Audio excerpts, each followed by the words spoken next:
नमस्कार, मैं हूं सोमेश रेडियो केदार से। आज मैं बैठा हूं डॉक्टर आरपी कुक्सल जी के साथ, जो कि हॉर्टिकल्चर और एग्रीकल्चर के एक बहुत बड़े जाने माने विद्वान हैं यहाँ।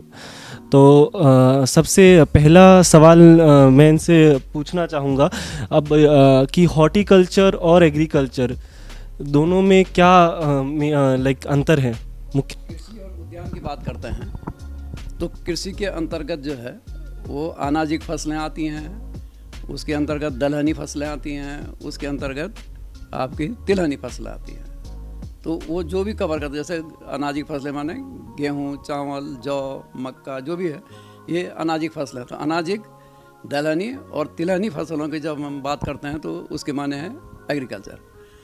पहाड़ में एग्रीकल्चर की जब बात आती है तो उसमें धान, ये मंडुआ हो गया, आपका लाल चावल हो गया, ये व्यावसायिक फसलें हैं। और झंगोरा हो गया, यहाँ ये अधिक तादाद में कृषि के अंतर्गत आती हैं। जब हम उद्यान की बात करते हैं तो उद्यान के अंतर्गत कई विषय आते हैं और पहाड़ी क्षेत्र के लिए उद्यानिकी आर्थिकी का एक संसाधन बन सकता है और है। तो जब हम उद्यानिकी की बात करते हैं तो उसके अंतर्गत कई विषय आते हैं। फलों की खेती की बात आती है, उसके अंतर्गत सब्जी की खेती की बात आती है, मसाले उत्पादन की बात आती है, उसके अंतर्गत मशरूम की है, बी कीपिंग की है, जड़ी बूटी हैं। ये सारे जितने भी विषय हैं, ये सारे के सारे विषय जो हैं ये उद्यानिकी की है। उद्यान भी जब इनके बारे में हम चर्चा करते हैं तो उद्यान विषय की संबंधित हुई। हाँ, तो अब हम पहाड़ों के किसान की बात कर रहे थे, तो दूसरा सवाल मैं ये पूछना चाहूँगा कि वो क्या मुख्य समस्याएं हैं जो पहाड़ के किसान फेस करते हैं। निश्चित रूप से जो पहाड़ का जीवन है वो कष्टकारी तो है ही, क्योंकि वहाँ पर जो विषम भौगोलिक परिस्थितियाँ हैं, वहाँ पर दैविक आपदाएँ प्रचुर मात्रा में होती हैं। बारिश होती तो अत्यधिक बारिश हो जाती है, क्लाउड बर्स्ट होता है, जाड़ों में स्नोफॉल बहुत हो जाता है और तेज़ हवाएँ चलती हैं, तापमान रात का एकदम कम हो जाता है। और इस तरह से कई जो हैं ओले वृष्टि बहुत ज़्यादा होती है, जंगली जानवरों से बहुत नुकसान है, कनेक्टिविटी बहुत कम है। तो इस तरह से जो है कई विपरीत परिस्थितियां हैं जिनको कि वहाँ के कृषक को सामना करना पड़ता है। अच्छा, तो जैसा कि हम सभी जानते हैं कि सरकार की किसानों के लिए बहुत सारी स्कीमें होती है, तो पहाड़ के लिए स्पेसिफिक स्टेट गवर्नमेंट की कोई स्कीमें, और अगर वो स्कीमें है तो क्या किसान उनका फ़ायदा उठा पा रहे हैं या नहीं उठा पा रहे जितना। पर्वतीय क्षेत्रों के लिए चाहे वो भारत सरकार की हों या राज्य सरकार की हों, कई स्कीमें हैं। और स्पेशली जब हम बात उद्यानिकी की बात करते हैं तो उसके अंतर्गत उनके कई स्कीमें हैं, कृषि के लिए भी हैं, उद्यान के लिए भी हैं। कुछ स्कीमें भारत सरकार की जो इस समय जो चल रही योजना वो हॉर्टिकल्चर टेक्नोलॉजी मिशन स्कीम है। उसके अंतर्गत जो है आप उत्पादन से लेकर के, मतलब खेत में बुआई से लेकर के, उत्पादन से लेकर के विपणन तक की सारी व्यवस्थाएं, जहाँ भी उनको किसान को सहायता की ज़रूरत पड़ती है उस योजना के अंतर्गत कृषक ले सकते हैं। इसके अलावा कई भारत सरकार की और योजनाएं हैं। कृषि विकास योजना है, प्रधानमंत्री पारंपरिक कृषि विकास योजना है, बाह्य सहायतित कई योजना हैं, जैसे आपका वाटर सेट जलागम के हैं, कई आपके जाय का एक नया प्रोजेक्ट अभी 600 करोड़ का शुरू होने जा रहा है।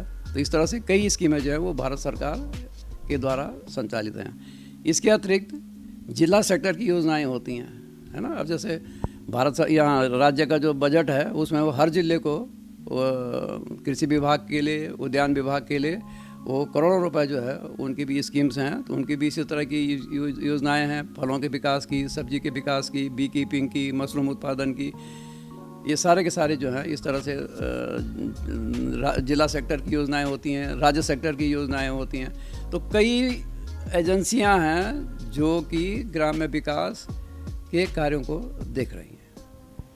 फसलों की बात करते हैं तो मतलब यहाँ पे कुछ फसलें ऐसी होती है जो हमें दिनचर्या के लिए रोज़ खाने पीने के लिए चाहिए, जैसे गेहूँ है। पर एक कुछ जैसे हमें कैश क्रॉप्स कहते हैं, जैसे कमाने के लिए। तो यहाँ पे अभी क्या शिफ्ट है उस चीज़ को लेके। ये अगर आप पहाड़ के इतिहास पे जाएंगे तो किसी ज़माने जो पुराने लोग थे, पहले क्या होता था कि पहाड़ में कनेक्टिविटी थी नहीं, सड़कें थी नहीं, और लोग बाग जो हैं अपने गांव में रहते थे, और गांव में उनकी एक मजबूरी कहो या उनका एक सस्टेन करने के लिए, उसके लिए सर्वाइवल के लिए ये बहुत आवश्यक था कि वो सारी चीज़ें स्वयं से उगाते थे। चाहे वो मोटा अनाज हो, अनाज की फसलें हों, तिलहनी फसलें हों, दलहनी फसलें, वो सारी की सारी फसलें अपने से अपने खेतों में ग्रो करते थे अपने लिए। और केवल नमक और गुड़ जो है वो ऋषिकेश या कोटद्वार, जहाँ रेल हेड था, वहाँ से लाते थे। लेकिन जैसे जैसे समय बदलता गया, परिस्थितियाँ बदलती गई, कनेक्टिविटी बढ़ती गई, तो जो अन्य राज्य हैं जहाँ गेहूँ अधिक तादाद में होता है, धान अधिक तादाद में होता है, तो वहाँ से गवर्नमेंट के द्वारा जो है उनकी सप्लाई होने लगी, और धीरे धीरे लोग जो हैं कॉमर्शियल व्यावसायिक फसलों की तरफ आने लगे। शुरू में भी व्यावसायिक खेती यहाँ पहाड़ में प्रचलित थी, जैसे आलू जो है व्यावसायिक रूप से बहुत अच्छा होता था, अभी भी हो रहा है। अदरक की खेती व्यावसायिक रूप से लोग करते हैं, प्याज की खेती व्यावसायिक फसल है, लहसुन की खेती व्यावसायिक फसल है। इसी तरह से एग्रीकल्चर सेक्टर में लाल चावल आपने सुना होगा, उसकी बड़ी मांग है, जैविक करके वो काफ़ी अच्छे उसमें बिकता है। राजमा, ये क्या कहते हैं, दलहनी फसलों में है, उड़द है। तो इस तरह से जो है, जैसे आपका चौलाई है जिसे मारसू भी कहते हैं, है ना, तो ये इसको जो है रामदाना हुआ, तो ये बड़ी कैश क्रॉप है। और अभी आप तो केदार वैली में भ्रमण पर गए होंगे, तो वहाँ पर जो है केदारनाथ धाम में यात्रियों को जो है वो चौलाई के लड्डू जो है सरकार ने देना शुरू किया, उसकी एक फैक्ट्री भी वहाँ पे लगा दी गई है। तो इस तरह से जो है अब लोग, क्योंकि पहले मजबूरी थी उनको हर चीज़ उगाने की, लेकिन वो इकोनॉमिकली वो उतने बहुत लॉस में जाता है। उदाहरण के लिए अगर हम एक गेहूँ, एक नाली खेत 200 वर्ग मीटर का हुआ एक नाली, उसमें अगर हम गेहूँ की फसल कोई कृषक करता है, तो अगर उसकी जो लेबर कॉस्ट अगर हम जोड़ेंगे बुआई से लेकर के और हार्वेस्टिंग तक, तो वो 200 से 300 रुपये किलो से गेहूँ पड़ेगा। क्योंकि अब अन्य राज्यों में जो काफ़ी बड़ी, जैसे पंजाब है या हमारा उत्तराखंड का मैदानी क्षेत्र है, जब बड़ी तादाद में वहाँ गेहूँ पैदा हो जाता है तो सस्ते दामों पे पहाड़ को मिल जाता है। तो कृषक अब धीरे धीरे उस चीज़ को समझ रहे हैं कि वो अलाभकारी जो खेती हम पहले की जो करते आ रहे हैं, अब वो सब्जी उत्पादन पे ज़्यादा शिफ्ट कर रहे हैं, फलों की खेती पे ज़्यादा शिफ्ट कर रहे हैं। और सब्जी उत्पादन जो है एक ऐसा व्यवसाय है कि जिससे कि बहुत आसानी से वो अपनी आजीविका चला सकता है, और कई लोग उसमें कर रहे हैं सब्जी उत्पादन पर। तो ये सब्जी उत्पादन का कार्यक्रम जो है वो बड़े आसानी से लोग कर सकते हैं। तो सब्जी उत्पादन का एक विशेष महत्व भी है उत्तराखंड में, क्योंकि यहाँ पे आप एक बच्चों में कुपोषण या इस तरह का जो है, हम लोगों को जो स्वास्थ्य के जो नॉर्म्स हैं उसके हिसाब से हमें प्रोटीन, कार्बोहाइड्रेट या फैट वगैरह ये नहीं मिल पाता। तो सब्जी एक ऐसा माध्यम है कि जो हमको पौष्टिक, संतुलित और सस्ता आहार उपलब्ध कराता है।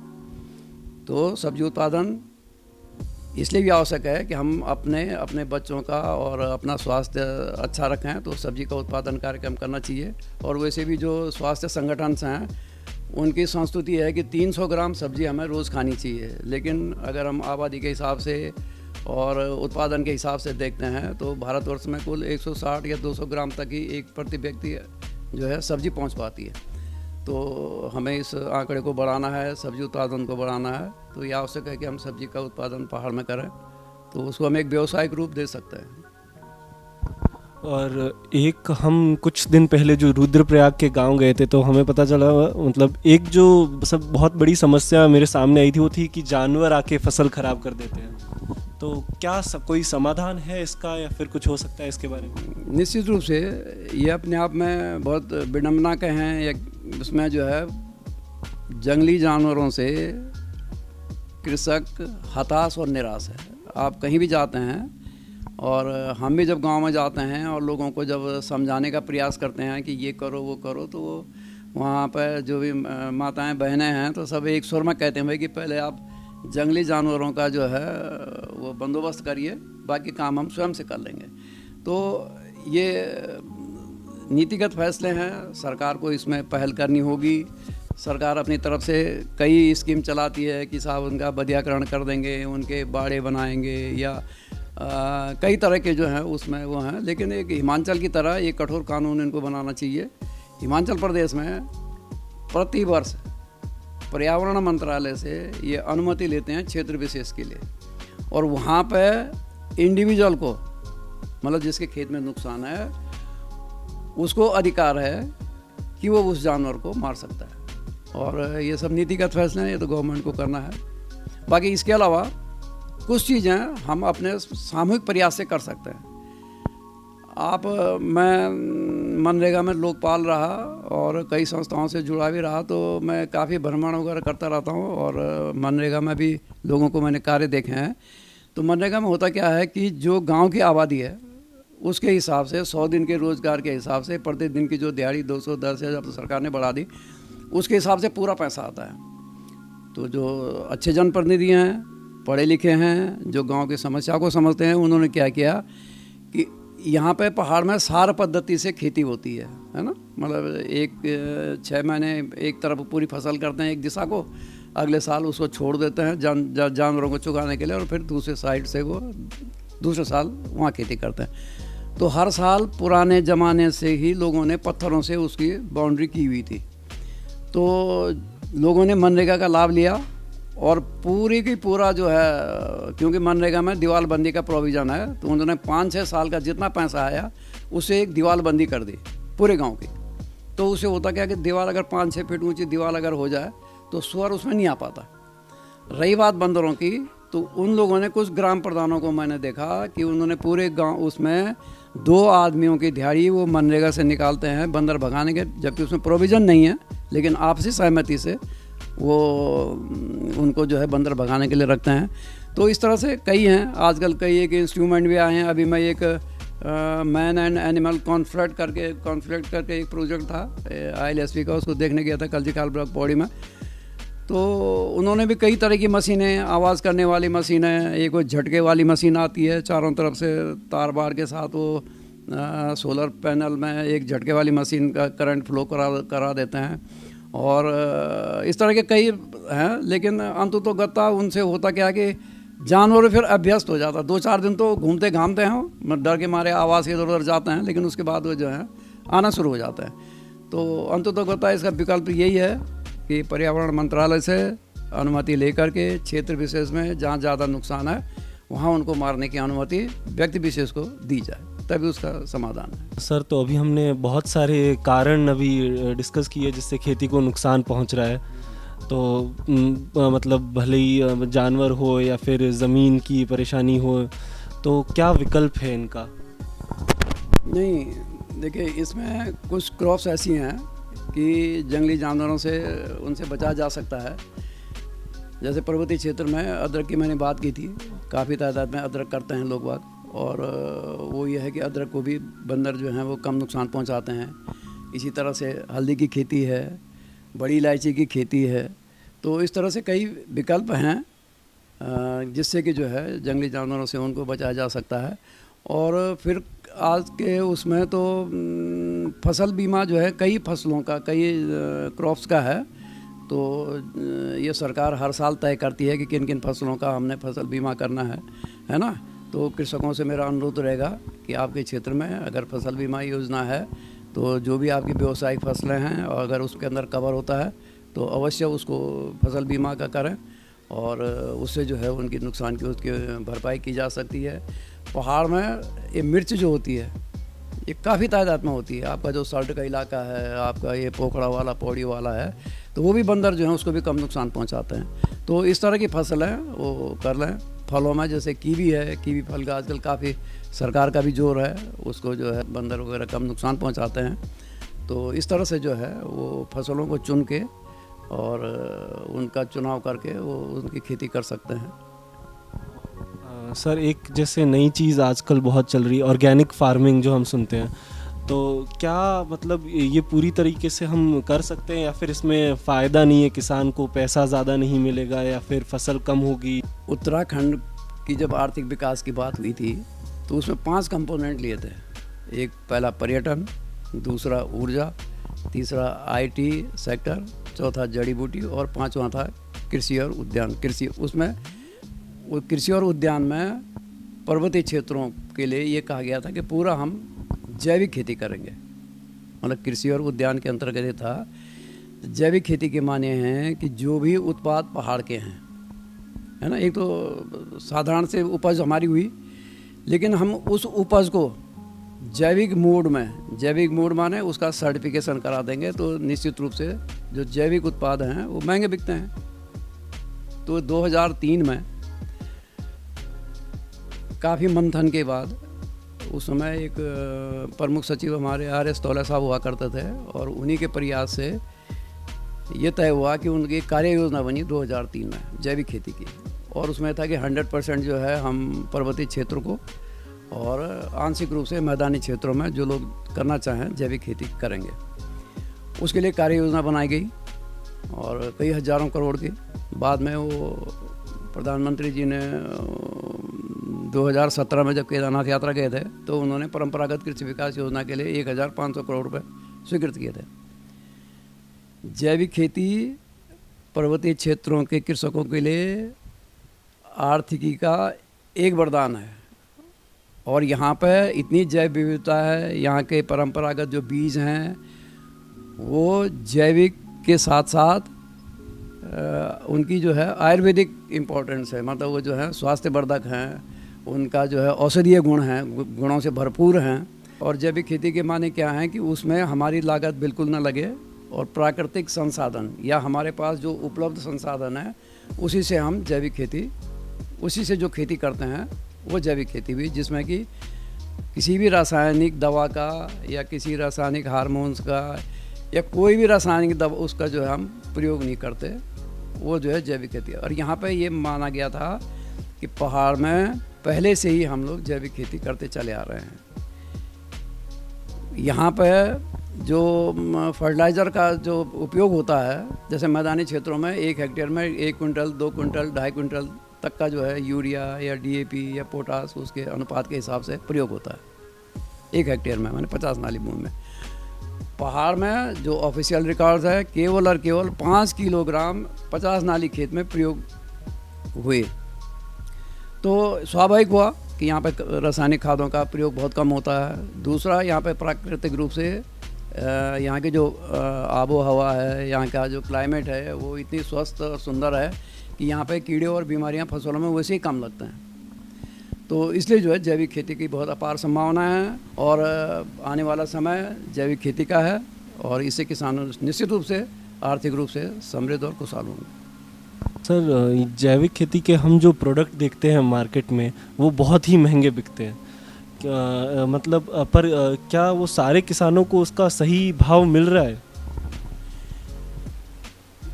जैसे मैंने पहले भी कहा कि इसके लिए एक कार्य योजना बनी थी, और उस कार्य योजना में सारे प्राविधान रखे गए थे कि किस तरह से उसका जो है सर्टिफिकेशन होगा। तो सर्टिफिकेशन में 2 तरीके होते हैं, एक थर्ड पार्टी सर्टिफिकेशन होता है, वो काफ़ी महंगा होता है। अब एक नया जो है प्रधानमंत्री जी ने या भारत सरकार ने ये हुआ कि एक PGS करके पार्टिसिपेटरी गारंटी स्कीम करके सिस्टम करके है। तो उसमें यह है कि जैसे एक गांव क्लस्टर रूप में है, एक पूरा क्लस्टर है, और आपसी उसमें कुछ नहीं है। उसमें यह है कि जो खरीदार है, जो बेचने वाला है, उपभोक्ता है, और जो उसमें काम कर रहे हैं, आपसी विश्वास से वो इस चलता है। उनका आपसी विश्वास से भले वो प्रोडक्ट आपके बाहर नहीं जा पाएंगे, लेकिन अपने देश में उनकी मान्यता है।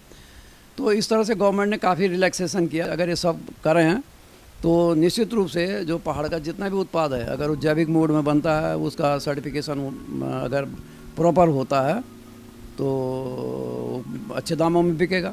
और जो ये भ्रम है कि साहब की जैविक खेती करने से उत्पादन बहुत कम होता है, कम हो जाता है, ऐसा कुछ नहीं। पहाड़ में तो पहले से ही बिना उर्वरकों की सब खेती करते हैं, और उसमें प्राकृतिक खेती करके अब तो कई जैसे जीवामृत का प्रयोग करना हुआ, गौमूत्र का प्रयोग करके काफ़ी लोग कर रहे हैं कि जिनको कि न रासायनिक कीट व्याधिनाशक दवाओं का प्रयोग कर रहे हैं और न ही वो रासायनिक खादों का। तो इससे जो है किसानों को, और उसमें यह ना कि लागत बहुत कम आएगी। सबसे बड़ी बात क्या है कि जो हमारी आधुनिक खेती है, रासायनिक खेती है, ये बड़ा महंगा है। इसमें देखो हाइब्रिड बीज का प्रयोग करेंगे, वो 1000 से लेकर के लाख रुपए किलो तक के बीज हैं। आप उर्वरक लाएंगे बहुत महंगा पड़ेगा, आप कीटनाशक ब्याजनाशक दवा डालेंगे वो बहुत महंगी पड़ेगी। तो प्राकृतिक खेती जो हम करते हैं, जिसको हम जैविक खेती भी कहते हैं, वैदिक खेती कहते हैं, जीरो बजट खेती कहते हैं, कई नामों से इसको किया गया है।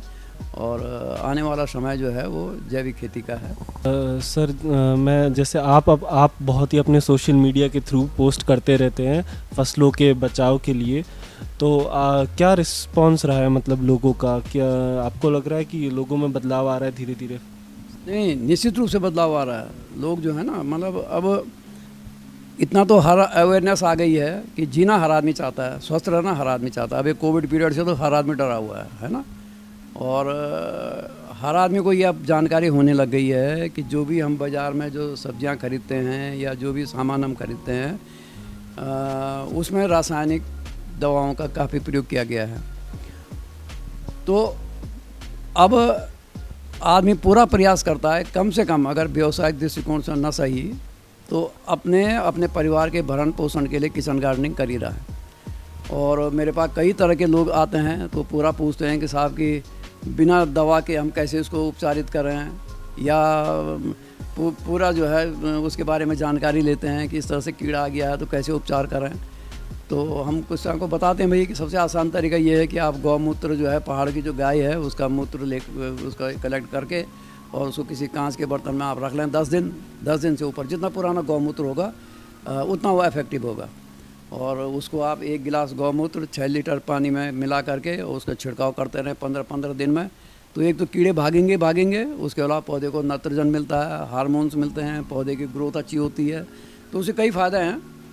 और गाय का तो काफ़ी रोल है इसमें, प्राकृतिक खेती में या जैविक खेती में। और पहाड़ में तो गाय अमूमन हर आदमी रखता है, परिवार वाला रखता ही है, तो उसका वो सदुपयोग कर सकते हैं। इसी तरह से लोगों को हम एडवाइस करते हैं भाई कि कोई बीमारी या कीड़ा अगर है तो आप मट्ठा जो घर में है, मतलब दही के बाद जो मक्खन निकालने के बाद जो बचा छाछ, उसको सड़ा लें 8-10 दिन रखने के बाद, और उसको भी प्रयोग कर सकते हैं। तो उससे भी जो है काफ़ी कीड़े और बीमारी, उसमें भी है कि 1 गिलास मट्ठा और 6 गिलास पानी मिला करके वो छिड़काव करें। तो लोग काफ़ी रुचि ले रहे हैं, लाभ भी लेते हैं। और मेरे पास तो ये काफ़ी लोग जो हैं संपर्क में हैं और लोग कर रहे हैं धीरे धीरे। तो अच्छा सर, खेती एक ऐसी चीज़ है जो ज़्यादातर लोग गांव से संबंधित करते हैं, पर हॉर्टिकल्चर शहर में भी प्रैक्टिस किया जा सकता है।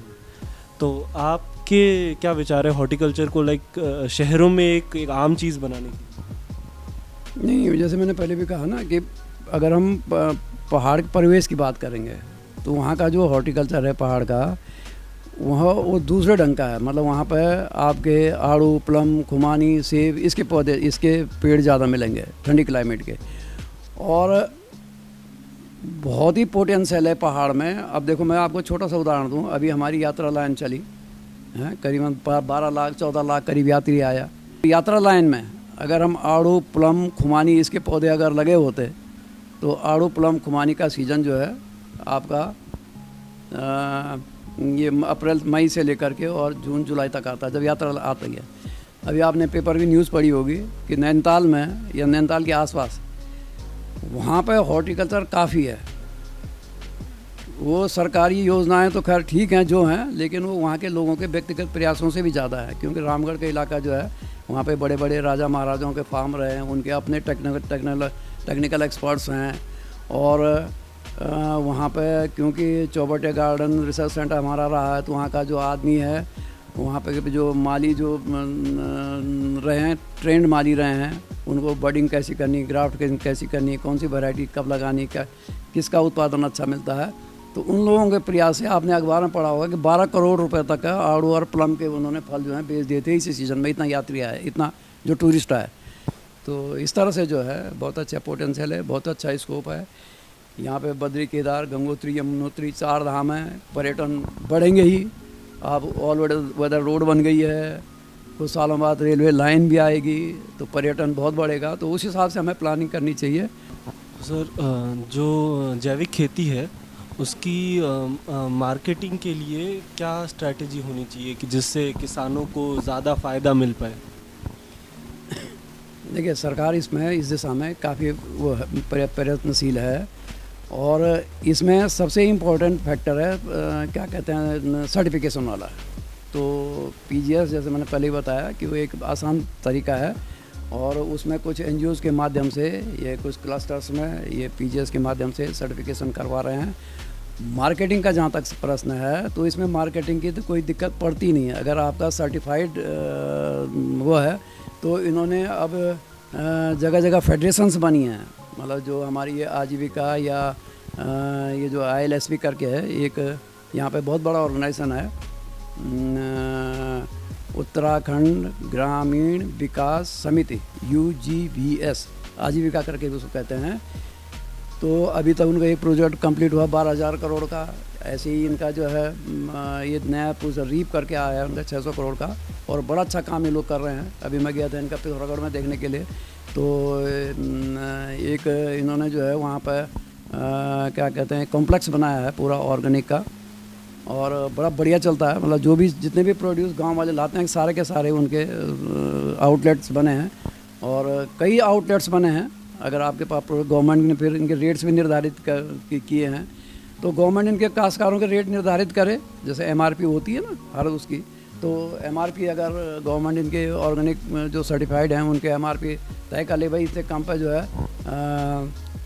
कृषक को गवर्नमेंट लेगी, और गवर्नमेंट को तो कोई दिक्कत होनी नहीं चाहिए मार्केटिंग की, क्योंकि इसकी बहुत ज़्यादा मांग है। तो इस तरह से सिस्टम डेवलप होगा, लेकिन होगा तभी कि जब उत्पादन होगा। अगर जब उत्पादन बढ़ेगा, इसकी लोगों की दिक्कतें आएंगी। और वो जो कार्य योजना बनी थी, जिसकी मैं 2003 में मैं बात कर रहा हूँ, उसके अंदर सारे प्रोविज़न हैं। उसके अंदर सर्टिफिकेशन से लेकर के मार्केटिंग तक का पूरे प्रोविज़न है। फिर ये जो बड़ी बड़ी जो जैसे मैंने UGVS का चर्चा की, ये लोग पूरी मदद कर रहे हैं। जगह जगह इन्होंने अपने आउटलेट बनाए हैं, और वो कुछ सरस करके इनका नाम है, सरस करके इनका बना है, और ये उसमें काम कर रहे हैं। तो होगा तभी जब कृषक जागरूक होंगे। कृषकों को ये मैं बार बार कहता हूँ इस डिबेट में, देखिए, जब तक पर्वतीय क्षेत्र का किसान संगठित नहीं होगा, जागरूक नहीं होगा, और उसके अंदर कुछ इस तरह की करने की भावनाएं नहीं होगी, तो सरकार भी क्या कर लेगी। दिक्कत वही है कि जब आदमी उस दिशा में आगे नहीं बढ़ पा रहा है, संगठित नहीं है, तो उससे जो है योजनाओं में भी विकृतियाँ आ जा रही हैं। अगर किसान संगठित हों, किसान अपने हक के लिए लड़ें, उन्हें कि भाई हमारी ये मांग है, तो गवर्नमेंट भी उस अनुसार फिर कार्य आगे अपना कदम बढ़ाती है। तो मेरा तो फिर यही मानना है कि रास्ता तभी निकलेगा जब कृषक संगठित हों, अपना उत्पादन बढ़ाएं, और जो सरकार की योजना है उसमें खुले रूप से उनकी चर्चाएं करें, योजनाओं का पूरा लाभ लें।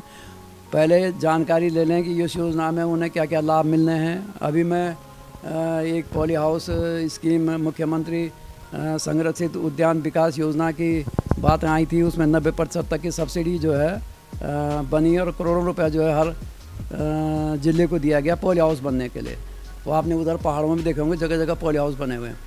तो उसका कॉन्सेप्ट यही था कि हम सब्जी को जो संरक्षित ढंग से वो कर सकें, उनको जो बाहरी जो कैलेमिटीज़ हैं, ओलावृष्टि या अधिक ठंड, बर्फ़, है ना, ये जंगली जानवरों से भी कुछ हद तक बचाने के लिए वो संरक्षित थी पॉली हाउस की योजना थी। अच्छा सर, तो ये पहाड़ों में जो खेती को लेकर जो बदलाव आ रहे हैं, उनमें पशुपालन की क्या स्थिति है? निश्चित रूप से पशुओं की संख्या दिन पर दिन कम होती जा रही है, और इसमें जो है क्योंकि अब मशीनीकरण का युग ज़्यादा हो गया। एक कृषक भी जो है पहले बैल भी रखता था, उसके पास कई जानवर, बकरियां भी थी, और अब एक्चुअली में समय इस तरह का आ गया है कि आपको मोनोकल्चर ना हो करके आपको इंटीग्रेटेड एग्रीकल्चर सिस्टम पर आना पड़ेगा, है ना। एकीकृत कृषि प्रणाली करके नया कॉन्सेप्ट है। उसमें यह है कि कृषि हो गया, कृषि में भी फिर कई वैरायटी हो गई। कृषि में भी आप जो है सब्जी उत्पादन, मतलब उद्यान में सब्जी उत्पादन भी करें, फलों की खेती भी करें, मसाले की खेती भी करें, और अन्य मशरूम उत्पादन भी करें, बी कीपिंग भी करें, पशुपालन भी करें, बकरी पालन भी करें। तो सारी चीज़ें जब आप इकट्ठा एक आदमी करेगा तो थोड़ा थोड़ा उसको लाभ मिलेगा, और फिर उसको एक खतरा भी नहीं रहेगा कि अगर माना ओलावृष्टि से उसकी फसल ख़त्म हो जाती है तो उसको बकरी से फ़ायदा हो सकता है, या पोल्ट्री है उसकी, पोल्ट्री से लाभ मिल सकता है।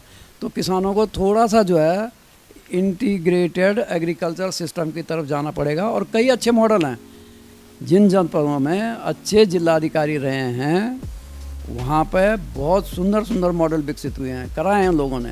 इसी के साथ मैं धन्यवाद करना चाहूँगा आपका रेडियो केदार की तरफ से हमें समय देने के लिए, और उम्मीद है आपसे आगे भी मुलाकात होती रहेगी ऋषि के संबंधित और चर्चा करने के लिए।